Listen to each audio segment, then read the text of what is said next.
address the audience real quick, and then I'm going to hand it over to Craig. Great. Thank you, John. I just certainly wanted to, I was urgently going to acknowledge all of the my fellow council members, past mayors, and then I realized with all the commissioners, fire board members, we'd be here all night going through all that. So, but certainly wanted to extend my appreciation to all of you who are coming here tonight, the city staff, and certainly on behalf of Menlo Park to thank both Frank Gehry's team, Craig and colleagues, and of course Facebook. We are so delighted to have Facebook headquartered in Menlo Park. Certainly Menlo Park has been involved in over the decades with various sort of Silicon Valley technology. So for example, obviously with venture capital on the other side of Menlo Park on Sand Hill Road. Google started in Menlo Park. Cisco started in Menlo Park. We have certainly a history, but there's no question to be home and headquarters to a company like Facebook whose technology reaches over 1 billion people. The fact that 1 billion people embrace and use your technology every day is truly revolutionary. It's quite an honor, and we're very proud to be the home of Facebook. And then certainly wanted to extend our welcome to the Frank Gehry firm and team. I know the New York Times has called Frank Gehry the most acclaimed American architect since Frank Lloyd Wright. And I know, from my standpoint, when I first saw an article and pictures of, I think it was 2004, about Bill Bow and the Guggenheim Museum, I was just very impressed and astounded, and wish at some point I could see it in person. So to actually have that architectural statement here in Menlo Park is really something that we're honored and we appreciate. The collaborative workspace that you have in it, the truly green roof that's an actual park on top of it is a great achievement. The fact that it blends in, but also is a wonderful statement that that welcomes people as they come into Menlo Park is something that we truly appreciate. So thanks to both Frank Gehry and of course to Facebook for bringing this design to us. Thanks. Not yet. Facebook is making a big investment in the building, but also in the neighborhood and the community. And I have to tell you that the city staff has been amazing to work with throughout the process, especially recently. I know there's a lot of work happening in Menlo Park, which is a terrific thing. I do want to thank Alex McIntyre, city manager, for helping, and the entire planning staff, including Justin Murphy and Rachel Grossman, along with Chip Taylor, Ron LaFrance. Everyone has really been, thank you, Rachel, I see you back there. Thank you. You guys have really done an amazing job there. The Facebook team, Steve Schroep, we all really appreciate all the work you've done. So I'm going to hand this over to Craig. But before I do that, let me tell you a little bit about Craig. So Craig is a practicing, this came from your office, this is safe.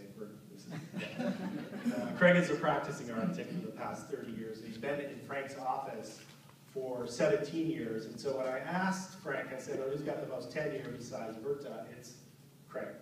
Craig's been working side by side with Frank for, as I mentioned, 17 years.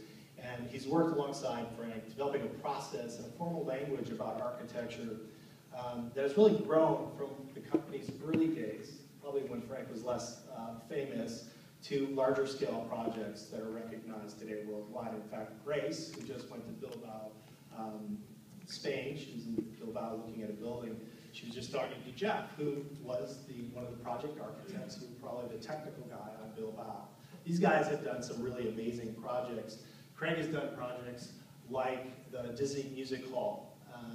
He's worked on a building, actually, that I just visited, which was Millennium Park in Chicago. We're looking at their green roof, which is approximately a 29-acre green roof. I believe that. I think yeah. Ours is a 10-acre green roof. Theirs is 29. I was hoping to get to 30, but we're not going to get there. There's a whole list of projects that Craig has worked on. Okay, I will stop now. I'm going to hand it over to Craig Leonard. But thank you for coming out, everyone. I really appreciate it.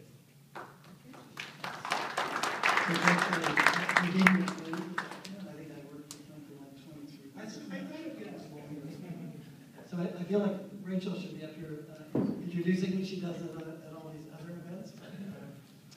So many of you have heard this presentation in the past, so I'm going to be relatively brief and casual about this, and it's good to see all of you again. So I'll go fairly quickly, just give you the highlights. We work in models, you see this one here, and then there's a much bigger model back in our office in Los Angeles, but Mark has come down a number of times, and really, this is the way we work. We sit down with the model and talk about design issues kind of firsthand.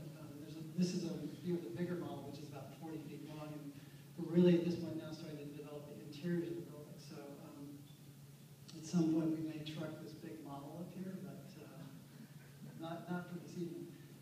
I do have to apologize for Frank. He was very excited to come up here today, and then got the flu, and so he extends his apologies for not making it. I'm sure he'll try and get up here at some point, sometime in the near future. So I think most of you have a pretty good idea about where the site for the building is, but in this image, you see the existing East Campus and the Bayfront Expressway, and then the site on the opposite side of the expressway, which is the site for the new building. It's 22 acres of land, and the building covers about half of that, so about 10 acres of that. And then you can see the edge of the bay and the wetlands there. So this building is really about two different big ideas. One is to create the best possible space for engineering for Facebook, which is our client, and serving our clients' needs and really making that building, and I'll talk a bit about how we're trying to do that, is the paramount proposition here. And then secondly, the relationship to nature and the landscape, which are the second major theme of the building, and you'll see as I go through this how important that is. Relationship to the bay, relationship of the natural landscape is really key to what we're trying to accomplish. So you can see, this is a view of this model, and I'm going to go fairly quickly through these because I think a lot of you had the opportunity to look at the model itself. But the idea of creating a landscape that starts on a ground plane and then rises up over the top of the building and then kind of down the other side towards the neighborhood side is really important in getting this building to blend into the landscape. And it's an unusual building for us in that a lot of our buildings are quite sculptural, and a lot of people have asked us, why are you doing this building and why does it look like this? Well, each building is a response to the site, to the city, to the neighborhood, and also to the client's wishes. And in this particular case, Facebook really wants to keep a very low profile. They don't want a big flamboyant building. It doesn't fit with our culture. Their culture is very simple and straightforward. And so we love challenges like that, and that's what this building is trying to accomplish. And secondly, I don't know if anyone is here from Audubon or from the Sierra Club, but we've been talking to those groups about how to really make this building sustainable, ecological, and blending with the landscape. And so the tree species and the way the water retention and biofiltration of the water is managed on the site are really important to that. And so our goals in terms of sustainability are quite high.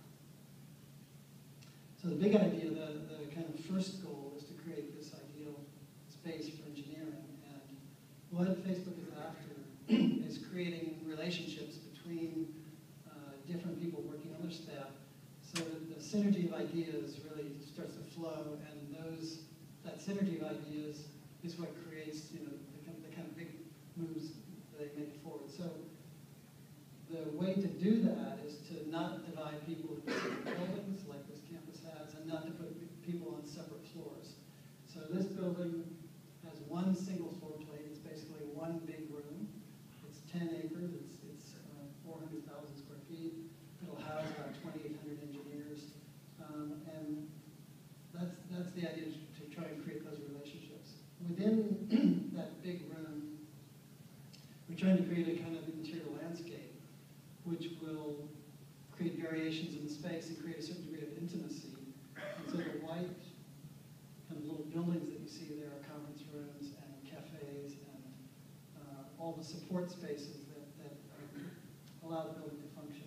There are entry points, so that in this model, the Bayfront Expressway is on the top side, and you see a couple of entry points, which are these entry pavilions that we would like to kind of appear in the landscapes through the trees. And so here's the front of the building. So this idea of landscape and anonymity is really important. You can see the kind of entry pavilions, and then the rest of it is basically simulating a hillside kind of rolling up over the